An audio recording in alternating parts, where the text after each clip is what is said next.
O temor do Senhor.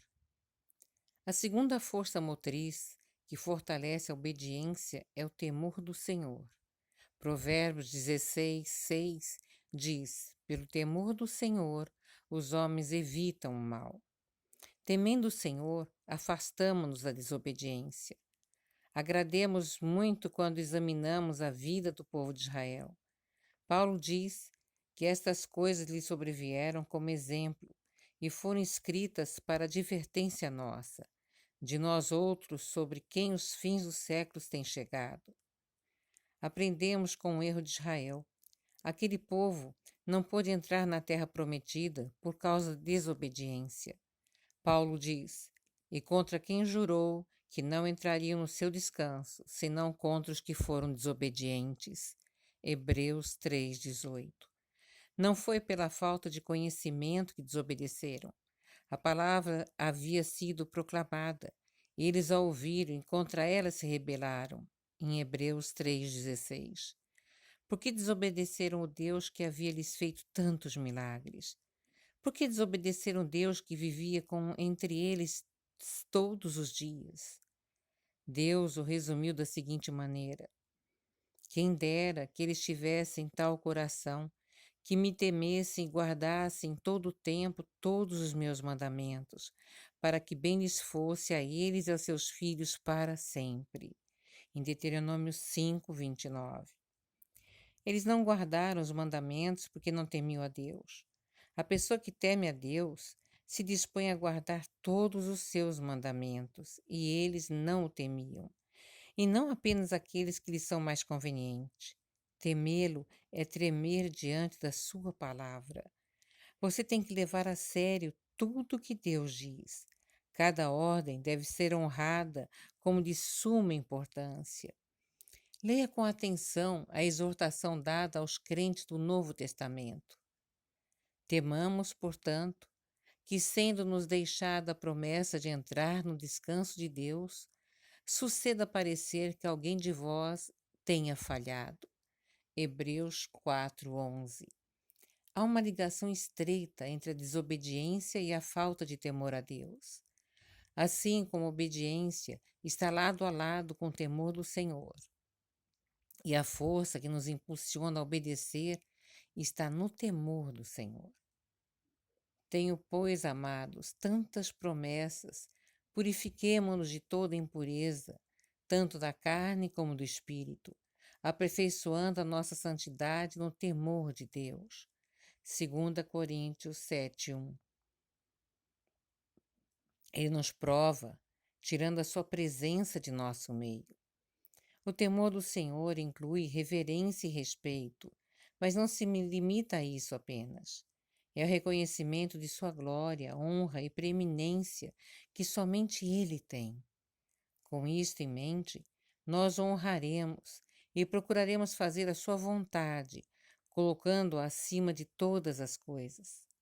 Odiaremos o que Ele odeia e amaremos o que Ele ama, curvando-se ante a sua palavra e a sua presença.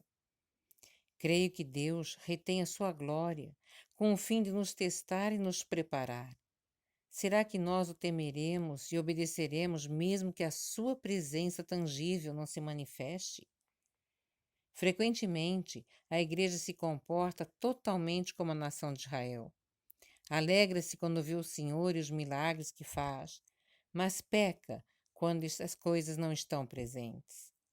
Os israelitas vibraram quando Deus abriu o Mar Vermelho e os levou por terra seca, sepultando seus inimigos. Eles cantaram, dançaram e deram gritos de júbilo. Até parecia uma reunião carismática dos dias de hoje. Alguns dias depois, contudo, quando a presença de Deus não era tão aparente, o povo, sentindo sede e fome, murmurou contra Deus, querendo voltar ao Egito. Cedo esqueceram de que eram escravos no Egito e até achavam que era bem melhor continuar sendo escravos do que viver no deserto. Mais tarde, Deus apareceu gloriosamente no Monte Sinai, envolto numa nuvem negra que cobria sua brilhante glória. Houve trovões, relâmpagos e terremotos. Ainda não vimos glória tão magnificante. Deus desceu para falar com Moisés e com todo o povo de Israel. Desta feita não murmuraram e nem desobedeceram, temerosos por sua presença maravilhosa, e recuaram. Moisés suplicou-lhes: Não temais, Deus veio para vos provar e para seu temor esteja diante de vós, a fim de que não pequeis. Observe a palavra de Moisés, a fim de que não pequeis. É bom notar a diferença entre ter medo de Deus e ter temor a Deus. Quando se está com medo, a pessoa corre e se esconde, não obedece a palavra porque não conhece o coração de Deus. Prometeram obedecer a sua palavra, mas não conseguiram por 2000 anos. Por outro lado, a pessoa que teme a Deus, mas não tem medo dele, aproxima-se cada vez mais de Deus. O povo estava de longe em pé. Moisés, porém, se chegou à nuvem escura onde Deus estava. Somente quando chegamos perto de Deus é que encontramos força para obedecer. Muitos pais descobrem que os filhos que são mais chegados são os mais obedientes. Nós pensamos assim: depois de experimentar tanta glória, os filhos de Israel deveriam de obedecer, certo? Errado. Enquanto o povo recuou, Moisés entrou numa nuvem adentro. Sem a presença de Moisés, aquela presença tangível de Deus desapareceu. O que fez o povo? Tomou do ouro conquistado por Deus dos egípcios e fez um bezerro de ouro. Interessante, não é? Tomou das bênçãos de Deus e fez um ídolo. Outra vez, afirmo que foi falta de temor de Deus que levou à desobediência. Meus irmãos, devemos de pedir ao Espírito Santo que nos leve a temer a Deus, não a ter medo dele. Procure conhecer o melhor. Procure cada vez mais abrir a palavra e mergulhar dentro dela. Que Deus os abençoe em nome de Jesus.